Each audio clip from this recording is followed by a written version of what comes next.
ആഷിഖ്, നമ്മൾ കഴിഞ്ഞ കുറേ ദിവസങ്ങളായി കൃത്യമായി ഫോളോ അപ്പ് ചെയ്യുന്ന വിഷയമാണ് ഇസ്രായേൽ ഇറാൻ സംഘർഷം. അത് യുദ്ധം എന്ന തരത്തിലേക്ക് മാറിയതുൾപ്പെടെ ഇന്നലെ ഓപ്പറേഷൻ മിഡ്നൈറ്റ് ഹാമർ അമേരിക്ക നടത്തിയ ഇറാനിലേക്കുള്ള 3 പ്രധാനപ്പെട്ട ആണവ കേന്ദ്രങ്ങളെ തകർത്ത കാര്യം ഉൾപ്പെടെ നമ്മൾ വിശദമായി ചർച്ച ചെയ്തിരുന്നു. ഇപ്പോൾ വരുന്ന ഏറ്റവും പ്രധാനപ്പെട്ട അപ്ഡേഷൻ എന്ന് പറഞ്ഞത് ഈ അമേരിക്കയുടെ ആക്രമണത്തെ കൃത്യമായി ഇറാന്റെ പരമോന്നത നേതാവ് അയത്തുള്ള അലി ഖമീനി അദ്ദേഹത്തിൻ്റെ എക്സ് പ്ലാറ്റ്ഫോമിൽ കൂടെ വിമർശിച്ചിട്ടുണ്ട്. സയനിസ്റ്റ് ശത്രു ഒരു തെറ്റ് ചെയ്തു, അതിനുള്ള മറുപടി ഉടൻ എന്നാണ് പറഞ്ഞിരിക്കുന്നത്.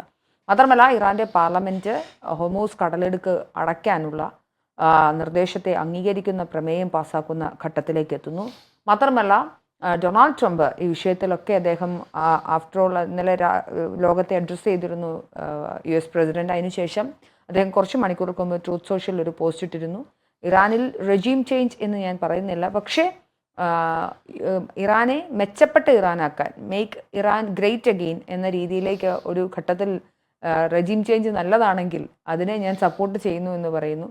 മാത്രമല്ല, പൂർണ്ണമായ അർത്ഥത്തിൽ ഇസ്രായേൽ ആക്രമണം തുടരുന്ന കാര്യവുമുണ്ട്. ഇതിനിടയ്ക്ക് ഹമാസിൻ്റെ ബന്ധികളായിരുന്ന ഒരാളെ ജീവനോടെയും 3 പേരുടെ ഡെഡ് ബോഡിയും റിട്രീവ് ചെയ്യുന്നുള്ള വാർത്തകൾ കൂടി വരുന്നു. അതായത് ഇസ്രായേൽ പറയുന്നത് ഞങ്ങളുടെ ലക്ഷ്യത്തിലേക്ക് അടുത്തിരിക്കുന്നു എന്നുള്ളതാണ്. ഇസ്രായേലിൻ്റെ ലക്ഷ്യമൊന്ന് ആണവ കേന്ദ്രങ്ങളെ അറ്റാക്ക് ചെയ്യുക അല്ലെങ്കിൽ ആണവ നിർവ്യാപന കരാറിൽ ഇറാൻ ഏർപ്പെടുത്തുക എന്നുള്ളതാണ്. പക്ഷേ ഇറാൻ ഇനി അതിനൊരു സാധ്യത കൂടിയില്ല. മാത്രമല്ല, ഈ ആക്രമിക്കപ്പെട്ട പ്രധാനപ്പെട്ട ഇടങ്ങളിൽ നിന്നെല്ലാം തന്നെ സമ്പുഷ്ടീകരിച്ച യുറേനിയം നീക്കിയിരുന്നു ആക്രമണത്തിന് മുന്നേ എന്നുള്ളൊരു വാക്കുകൂടി ഇറാൻ പറഞ്ഞിട്ടുണ്ട്. പക്ഷേ അതൊന്നും അത്ര യാഥാർത്ഥ്യമാകണമെന്നില്ല. കാരണം ഈ ഫോദോ അടക്കമുള്ള ആണവ കേന്ദ്രങ്ങളെ ഇസ്രായേൽ ആദ്യഘട്ടത്തിൽ അറ്റാക്ക് ചെയ്തിരുന്നില്ലെങ്കിലും അവിടേക്കുള്ള വൈദ്യുതീകരണം അല്ലെങ്കിൽ അവിടേക്കുണ്ടായിരുന്ന റോഡ് ഗതാഗത സംവിധാനങ്ങളെല്ലാം ഇസ്രായേൽ തകർത്തിട്ടുണ്ട്.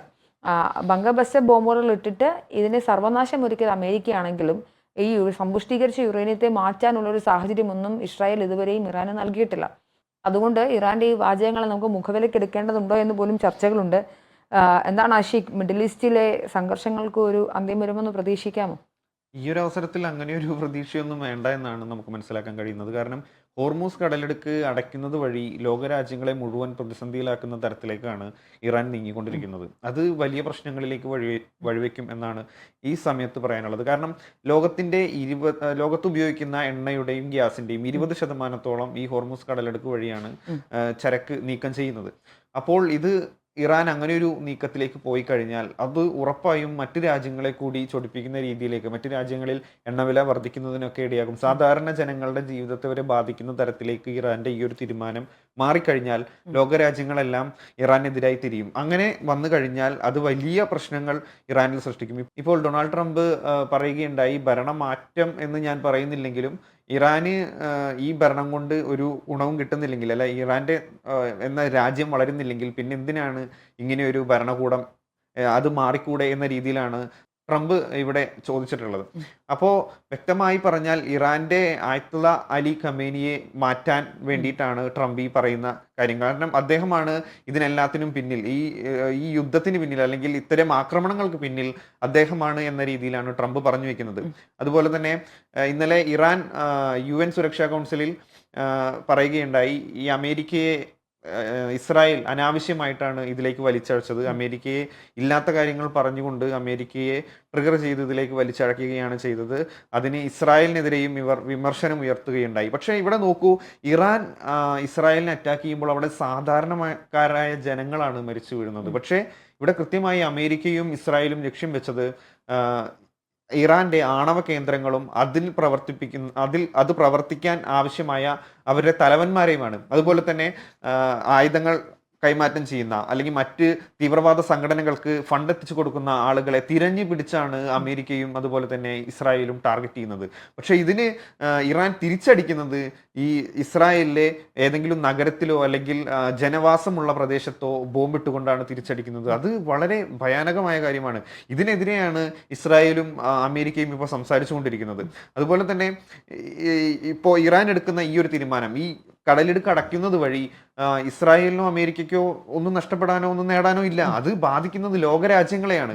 അപ്പോൾ ഇറാന്റെ സ്ട്രാറ്റജി സാധാരണ ജനങ്ങളെ പോലും വലയ്ക്കുന്ന രീതിയിലാണ് അവരിതിൽ ഇടപെട്ടത്. പക്ഷേ അമേരിക്കയും ഇസ്രായേലും എടുക്കുന്നത് നേരെ അവർക്ക് എന്താണോ, അവരുടെ രാജ്യത്തിന് എന്താണോ ദോഷമായി നിൽക്കുന്നത്, അല്ലെങ്കിൽ രാജ്യത്തിനെതിരെ പ്രവർത്തിക്കുന്ന ആളുകൾ ഇറാനിൽ എന്താണോ ചെയ്യുന്നത് അവരെ ടാർഗറ്റ് ചെയ്തുകൊണ്ട് അവരെ നശിപ്പിക്കുകയാണ് ഈ അമേരിക്കയാണെങ്കിലും ഇസ്രായേലാണെങ്കിലും ഇതിൽ ചെയ്യുന്നത്. എന്താ പ്രധാനപ്പെട്ട കാര്യം, ഇപ്പോഴും നോക്കൂ, ഖമേനി പറഞ്ഞുകൊണ്ടേയിരിക്കുന്നത് സയനിസ്റ്റ് തീവ്രവാദികളെ തീർക്കും എന്നുള്ളതാണ്. ഖമേനി ഇതുവരെയും ഒരു പാഠം പഠിച്ചിട്ടില്ലെന്നല്ല ഇതിൽ നമുക്ക് മനസ്സിലാക്കേണ്ടത്. ഖമേനിയെ ഇറക്കിയാൽ മാത്രമാണ് ഇറാനിലെ സാധാരണക്കാരായ ജനങ്ങൾക്ക് സമാധാനം കിട്ടുകയുള്ളൂ എന്ന് ലോകത്തിന് തന്നെ മനസ്സിലാവുന്ന ഘട്ടത്തിലേക്കാണ്. അപ്പോൾ ഖമേനി ഇപ്പോഴും ജൂതവിരുദ്ധത മാത്രം പ്രസംഗിച്ചുകൊണ്ടിരിക്കുകയും ഒരു രാഷ്ട്രത്തിൻ്റെ താല്പര്യങ്ങൾ, അല്ലെങ്കിൽ ഇപ്പോൾ നമുക്ക് ഹോർമൂസ് കടലെടുക്കുക, ഇന്ത്യ ഉൾപ്പെടെയുള്ള രാഷ്ട്രങ്ങളിലേക്ക് ഉള്ള നിർണായകമായ എണ്ണ നൽകുന്ന കടലെടുക്കാണത്, എണ്ണ പാതയാണ്, ഊർജ്ജധമനിയാണത്. അപ്പോൾ അതൊക്കെ ഞങ്ങൾ അടച്ചു കളയും, അത് ഞങ്ങൾ ആക്രമിക്കും, ഞങ്ങൾ തിരിച്ച് അറ്റാക്ക് ചെയ്തുകൊണ്ടിരിക്കും, ഞങ്ങൾ ആണവ നിർവ്യാപന കരാറിൽ ഏർപ്പെടില്ല എന്ന് പറയുന്നത് ഖമേനി തലയ്ക്ക് പിടിച്ച മതഭ്രാന്താന്നേ എനിക്ക് പറയാൻ പറ്റുകയുള്ളൂ. അല്ലാതെ ഒരു ഘട്ടത്തിൽ അതായത് എങ്ങനെയാണ് ഒരു ആധുനിക രാഷ്ട്രീയ പ്രവർത്തകൻ ചിന്തിക്കുന്നത് പോലെ ചിന്തിക്കാൻ ഖമേനിക്ക് സാധിക്കുന്നില്ല. പൂർണ്ണമായ അർത്ഥത്തിൽ ഒരു ജൂതവിരുദ്ധതയുടെ ഭാഗമായിട്ടാണ് ഇങ്ങനത്തെ പ്രൊപ്പഗൻഡകൾ ഇറക്കിവിടുന്നത്. അതിനെന്തായാലും ഇസ്രായേൽ മറുപടി കൊടുക്കും. അവർക്ക് കൃത്യമായ ഇതിന് പ്ലാനുകളും കാര്യങ്ങളും ഉണ്ട്. നമുക്കറിയാം, US പ്രസിഡന്റ് അല്ല, അവർ പൂർണ്ണമായ അർത്ഥത്തിൽ ഇസ്രായേലിനെ നിരാകരിച്ചിരുന്നെങ്കിലും, പൂർണ്ണമായ അർത്ഥത്തിൽ എല്ലാ തരത്തിലും ഒഴിവാക്കിയിരുന്നെങ്കിലും, മാത്രമല്ല ഇസ്രായേൽ എന്തായാലും തിരിച്ചടിക്കുമായിരുന്നു. മറ്റൊന്നാണ്, ബഹ്റിനടക്കമുള്ള പ്രദേശങ്ങളിലെ US ആർമി ബേസുകളിലെ അറ്റാക്ക് എന്ന് പറയുന്ന ഖമേനിയുടെ വാചകങ്ങൾ, അല്ലെങ്കിൽ ഖമേനിയുടെ തൊട്ടടുത്തു നിന്നുള്ള വൃത്തങ്ങൾ പറയുന്നത് അവർ US പ്രധാനപ്പെട്ട ബേസുകളെയൊക്കെ അറ്റാക്ക് ചെയ്യുമെന്നാണ്. അങ്ങനെയാണെങ്കിൽ പൂർണ്ണമായ അർത്ഥത്തിൽ ഇതൊരു വലിയ വാർ എസ്കലേഷൻ എന്ന് പറഞ്ഞു കഴിഞ്ഞാൽ പൂർണ്ണമായ അർത്ഥത്തിൽ അത് വേറൊരു തരത്തിലേക്ക് തന്നെ നീങ്ങുന്ന ഒരു സാഹചര്യമുണ്ട്. പക്ഷേ എന്തായാലും ഞാൻ മനസ്സിലാക്കുന്നത് അനുസരിച്ച് ഇസ്രായേൽ ഇനിയും അധികം പണികളൊന്നും അവിടെ ചെയ്യാനുള്ളതില്ല. ഉടനെ തന്നെ അവരുടെ പ്രവർത്തനങ്ങൾ എപ്പോഴും ശ്രദ്ധിച്ചാൽ മനസ്സിലാകും. അവർ എക്സ്റ്റേണലായിട്ട് മാത്രമല്ല ഇന്റേണലായി കൂടി പ്രവർത്തിക്കുന്നതാണ്. ഇറാൻ ജനതയ്ക്ക്, ഇറാനിലെ സർക്കാരിനോടും, അല്ലെങ്കിൽ ഇറാൻ്റെ പരമോന്നത നേതാവ്, അല്ലെങ്കിൽ അങ്ങനെ ഒരു മിലിഷ്യ ഭരണത്തോടും പൂർണ്ണമായി വിയോജിപ്പുള്ള ആളുകളാണ്. അപ്പോൾ അവരെ പൂർണ്ണമായ അർത്ഥത്തിലും ഉപയോഗിച്ചുകൊണ്ടുള്ള ഒരു പ്രവർത്തന രീതി ആയിരിക്കണം ഇസ്രായേൽ ഇനി മുന്നോട്ട് വയ്ക്കുക എന്നാണ് മനസ്സിലാക്കേണ്ടത് എന്നാണ് എനിക്ക് തോന്നുന്നത്. ഇവിടെ ലോകരാജ്യങ്ങൾ മൊത്തം ആശങ്കയിലായിക്കൊണ്ടിരിക്കുകയാണ്. ഇപ്പൊ യൂറോപ്യൻ രാജ്യങ്ങളൊക്കെ സുരക്ഷ കൂട്ടിയിരിക്കുകയാണ്. കാരണം ഏതു നിമിഷവും ഇറാൻ എങ്ങനെയാണ് ഇതിനോട് പ്രതികരിക്കുക എന്നത് ഇതുവരെ വ്യക്തമാക്കിയിട്ടില്ല. കാരണം UN ഇന്നലെ ഇറാന്റെ പ്രതിനിധി പറഞ്ഞത്, എങ്ങനെ സുരക്ഷയൊരുക്കണം അല്ലെങ്കിൽ എങ്ങനെ ഡിഫെൻഡ് ചെയ്യണം എന്നത് ഞങ്ങൾ തീരുമാനിക്കും, അത് ഞങ്ങളുടെ അവകാശമാണ്. അതുകൊണ്ട് അറ്റാക്കിനെതിരെ എങ്ങനെ തിരിച്ചടിക്കും, എങ്ങനെ ഇതിന് പ്രതിരോധം തീർക്കും എന്നത് ഞങ്ങൾ തീരുമാനിക്കും, അത് ഞങ്ങൾ പുറത്തു വിടില്ല, അത് ഞങ്ങളുടെ സ്വകാര്യതയാണ്, ഞങ്ങളത് എവിടെയും പറയില്ല എന്ന രീതിയിലാണ് UN വരെ ഇന്നലെ ഇറാന്റെ വക്താവ് പറഞ്ഞു വെച്ചത്. അപ്പോൾ അതിനർത്ഥം ഏത് രീതിയിൽ വേണമെങ്കിൽ പ്രതികരിക്കാം, ഇറാൻ എങ്ങനെയാണ് പ്രതികരിക്കുക എന്നത് ആർക്കും പ്രവചിക്കാൻ കഴിയാത്ത രീതിയിൽ ഒരു ആശങ്കയിലാണ് നിൽക്കുന്നത്. ഇപ്പോൾ ഇസ്രായേലിൽ മാത്രമല്ല, അവിടെ ആ ഏരിയ മുഴുവൻ ഈ അമേരിക്കയാണല്ലോ ഇപ്പോൾ മെയിനായിട്ട് അവർ ശത്രുക്കളായി കാണുന്നത്. അമേരിക്കയെ ഒരു കാര്യവുമില്ലാതെ ചെലവേറിയ ഒരു ദൗത്യത്തിലേക്ക് ഇസ്രായേൽ വലിച്ചഴച്ചു എന്നാണ് ഇറാൻ പറയുന്നത്.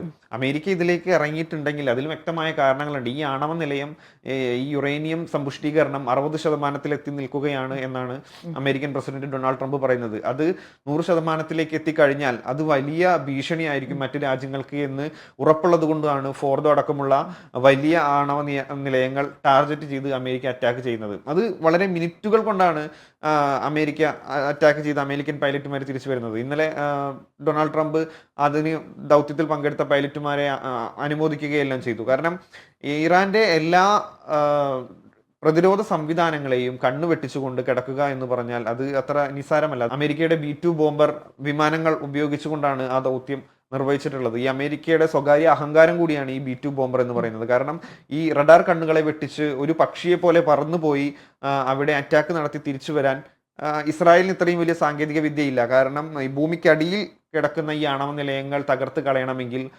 ബങ്കർ ബസ്റ്ററുകൾ പോലെയുള്ള വലിയ ബോംബുകൾ ക്യാരി ചെയ്യാനുള്ള ഫ്ലൈറ്റുകൾ വേണം. അത് ഇസ്രായേലിന്റെ കയ്യിലില്ല. അതുകൊണ്ട് തന്നെയാണ് അമേരിക്കയുടെ സഹായം തേടിയത്. കാരണം ആണവ നിലയങ്ങൾ അത്രയും ഭീഷണിയായി വളരുന്നു, ലോക രാജ്യങ്ങൾക്ക് വരെ അത് ഭീഷണിയായി മാറുന്ന തരത്തിൽ ഇറാൻ അതിനെ ഉപയോഗപ്പെടുത്തുമോ എന്ന ആശങ്കയുണ്ട് എന്ന് പറഞ്ഞ് അമേരിക്കൻ പ്രസിഡന്റ് ഡൊണാൾഡ് ട്രംപിനോട് കാര്യങ്ങൾ വിശദീകരിച്ചപ്പോഴാണ് അദ്ദേഹം ഇങ്ങനെയൊരു ഇത്തരത്തിലൊരു മൂവ്മെന്റിലേക്ക് മാറിയത്. അതുകൊണ്ട് തന്നെയാണ് കൃത്യമായി ആണവ നിലയങ്ങൾ തിരഞ്ഞു പിടിച്ച് അറ്റാക്ക് ചെയ്തതും. അത് സിവിലിയൻസിനാരും ആർക്കും ഒരു ഉപദ്രവവും ആയിട്ടില്ല. ഒരു സാധാരണ മനുഷ്യൻ പോലും അതിൽ കൊല്ലപ്പെടുകയോ ചെയ്തിട്ടില്ല. അതുകൊണ്ട് തന്നെ ഇവിടെ കൃത്യമായി പറയുകയാണെങ്കിൽ ഇറാന്റെ തീവ്രവാദ പ്രവർത്തനങ്ങൾ അവസാനിപ്പിക്കണം എന്ന് മാത്രമാണ് ഈ രണ്ട് രാജ്യങ്ങളും ലക്ഷ്യം വെച്ചിട്ടുള്ളത്. അതുകൊണ്ട് തന്നെ ഇറാൻ ഇതിൽ ഒരു വിട്ടുവീഴ്ചയ്ക്ക് തയ്യാറായിട്ടില്ലെങ്കിൽ വരും മണിക്കൂറുകളിൽ അല്ലെങ്കിൽ വരും ദിവസങ്ങളിൽ ശക്തമായ തിരിച്ചടി തന്നെ നൽകുമെന്നാണ് അമേരിക്കൻ പ്രസിഡന്റ് അടക്കം പറഞ്ഞിട്ടുള്ളത്. അത് തന്നെ സംഭവിക്കും എന്നാണ് തോന്നുന്നത്. കാരണം അലി ഖമേനി അയയാൻ ഉദ്ദേശിച്ചിട്ടില്ല.